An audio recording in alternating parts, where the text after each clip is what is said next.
Hello and welcome to some wholesome cricket analysis yet again right here with Bullseye with Abhi.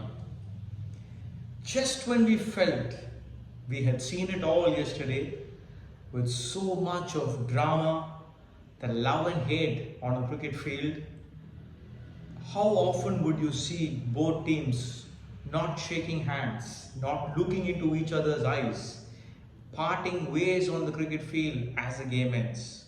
That's exactly what transpired between Sri Lanka and Bangladesh yesterday after the most controversial timed out dismissal that was meted out to Angelo Matthews.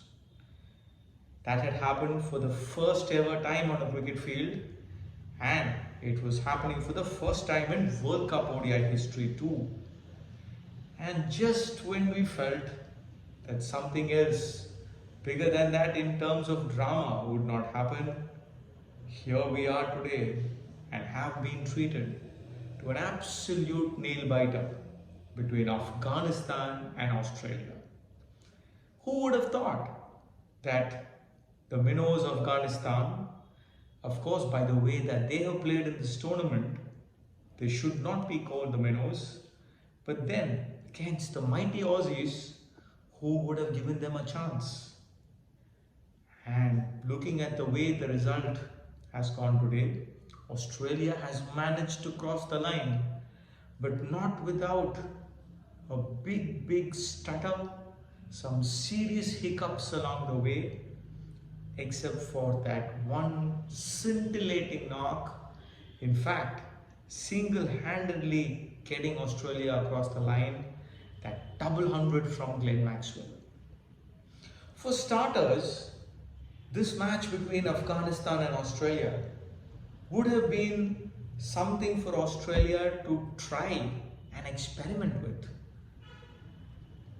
Afghanistan, of course, when they batted, posted a total of 290. That in itself was something that was ringing alarm bells for Australia to look at. The fast bowlers didn't seem to be at their very best, and Adam Zampa, who's been a revelation so far, wasn't able to create too much of an impact on the batsmen either.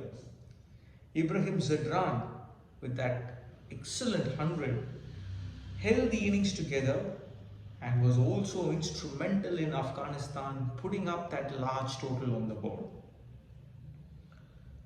As far as the first innings was concerned, Australia would really have to think about their bowling lineup and strategy going forward.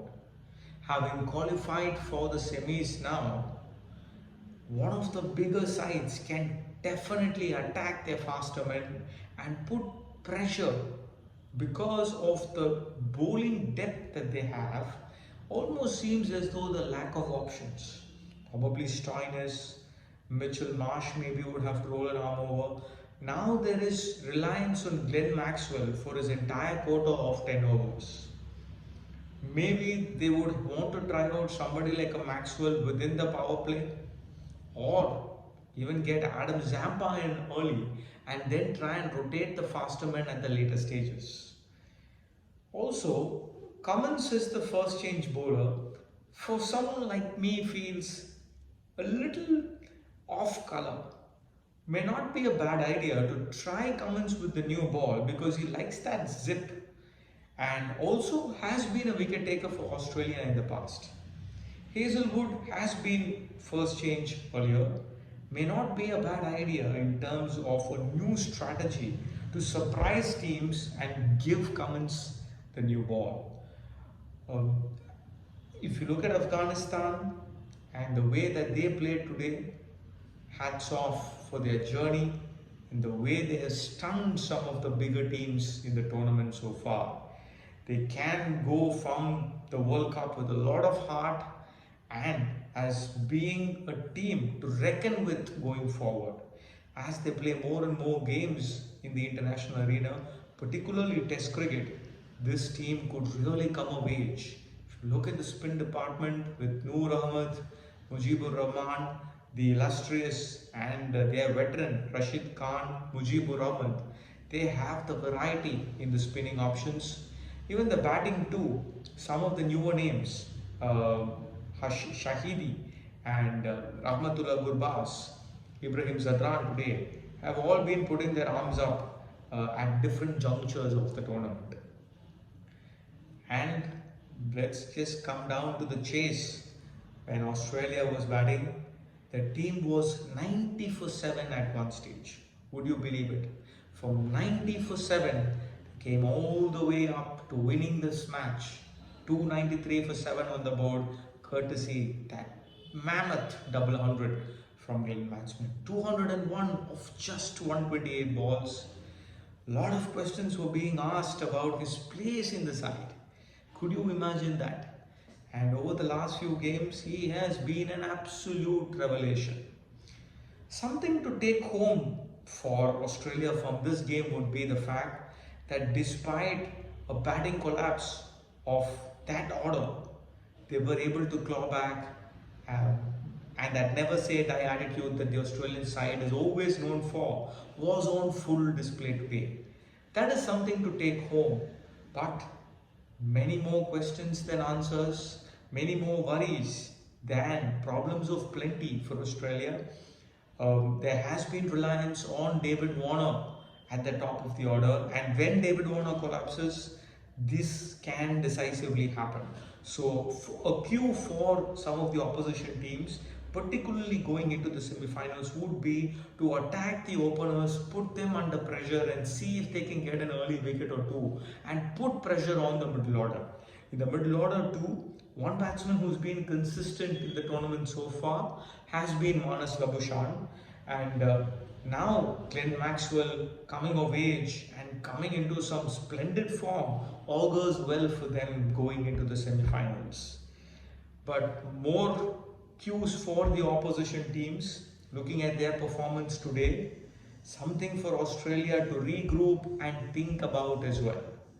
But for today, cricket was the winner. It was a fantastic match on display. There was competition in all aspects of the game. It was an absolute nail-biter too. And a team like Afghanistan standing up against the mighty Aussies and proving a point to them as well. And as far as Australia goes, finally managing to cross the line and qualifying for the semi-finals too. Another chance for Australia going forward. So stay tuned to this World Cup. At the business end, there's a lot of drama, a lot of unexpected outcomes and nail-biting finishes that are coming up. With the business end, the semi-finals would definitely be closely fought, is what I personally feel, looking at the sort of competition there's been in this tournament so far. So stay tuned for many more videos. Stay subscribed. Do like, share and comment too.